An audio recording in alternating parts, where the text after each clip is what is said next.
not let misery control the life that you have. Do not let anyone tell you how to live it. Do not let anyone validate your purpose. Do not let anyone validate your destiny. You're not just changing the way that you feel, you're actually changing the way that you're going to approach the problem. Something that was moments before, something that seemed impossible, something that was breaking your will to continue to fight. With a change in attitude becomes something completely different. What's at the core of achieving the good life? The major key to the good life. The major key is not in learning how to set goals. It is not in learning how to better manage your time. Someone told you a long time ago that you wasn't worthy. Someone looked you in the eye and said you wasn't gonna make it. I say to you right now that you will make it. I say to you right now that you must make it. I say to you right now that you must tell excuses, fear, and doubt that it has no place in your place of business. For this is your life that you are fighting for. This is your life that you are living for. And make no mistake, no one is going to do you better than you. Don't wait for something to happen. You make it happen. Somebody talk to me. Yep, before I point, what do you got to do to separate yourself? Wake up earlier than the rest. Yep. What time is that? What time are they getting up? Good. So you need to be up at least by what? 7.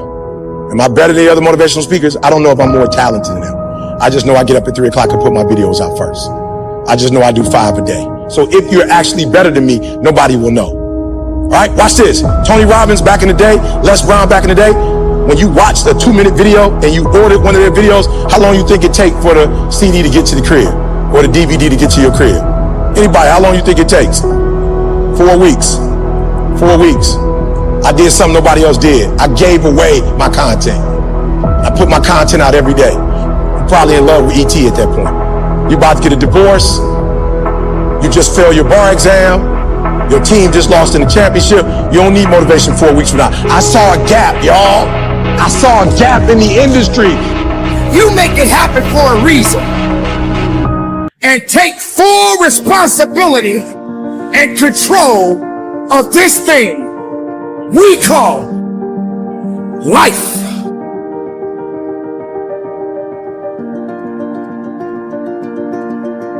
How dare you? How dare you complain? How dare you worry? How dare you give up? I want you to understand that you are not the only one that is going through a struggle. You are not the only one that's alone. You are not the only one that is hurting. There are people in the world right now that want to live a little bit longer, but they can't. And I said, just give your stuff away for free. And guess what? When you give it away for free, they will be endeared to you because I believe the content is sweet. You know, when you go to the grocery store or you go to the mall and they say, try fried rice. You're like, yo, I'm good on that. No, try fried rice. You're like, bro, I want to try fried rice. And then you taste it, you're like, come, $5.99. Right? They gave it to you for free. And then you bid it for free, and guess what happened? You bought a whole meal. So I'm being real. What are you going to do to separate yourself? I separated myself. I started getting up early, 3 o'clock in the morning. I'll never forget a kid from Chicago told me, like, yo, E, you talking about thank God it's Monday. You release your videos on Sunday night. I said, bruh, it's Sunday in Chicago. It's Monday in Singapore. It's Monday in Australia, baby. We ain't just getting American money. We all over the world. I'm separating myself. I'm putting my stuff out on Sunday night in the shy, but in the world, it's Monday. So what are you doing to separate yourself? 2, 3 more. Talk to me. Because they're fighting a disease. They can't do anything about this disease. This disease is terminal. They can't recover. No matter how much they fight, they can't come back from it. But they're not down yet. They're still hoping for the best. They're still believing that maybe there's a chance. and they haven't given up yet. But they're still fighting. You are not the only one. But you are the one that's complaining so much. You are the one that is worrying so much. You're so afraid of your mistakes. You're so afraid of falling down. You're so afraid of people talking about you. It is not in mastering the attributes of leadership. Every day in 1,000 different ways, we are trying to improve ourselves by learning how to do things. We spend a lifetime gathering knowledge in classrooms, in textbooks, in experiences.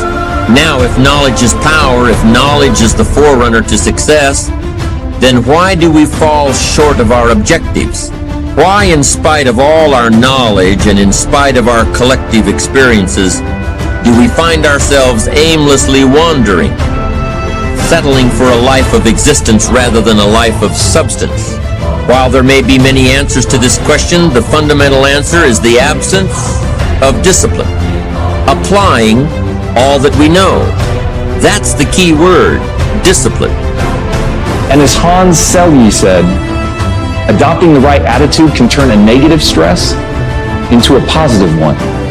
And that game of mental jujitsu is what it's about. That game of flipping something on its head, of turning something around, of seeing it in a new way so that you can act in a new way is how you make forward progress. And understanding that, understanding the need to take control of your perceptions, understanding that, understanding your need to change your perspective, that's how you begin to get ahead. Once you understand your perspective is a choice, it is not objective truth. Burn that into your mind. It is not objective truth. The world that you see around you is simply the perspective through which you see it. All of life is a funhouse mirror. Self-discipline. We might add one more word here, consistent. Consistent self-discipline. Better than knowledge is applied knowledge. And once we've applied our knowledge, we must study the results of that process. Apply our knowledge, study the results. Refine our approach. Finally, by trying and observing and refining and trying again, our knowledge will inevitably produce worthy results, admirable results. And with the joy and results of our efforts, we continue to apply, to learn, to observe, to fuel our ambition with the positive reinforcement of continued progress. Pretty soon, we'll find that we're swept into a spiral of achievement, a vertical rise to success. But for this whole process to work for us, we must first master the art of discipline, self-discipline.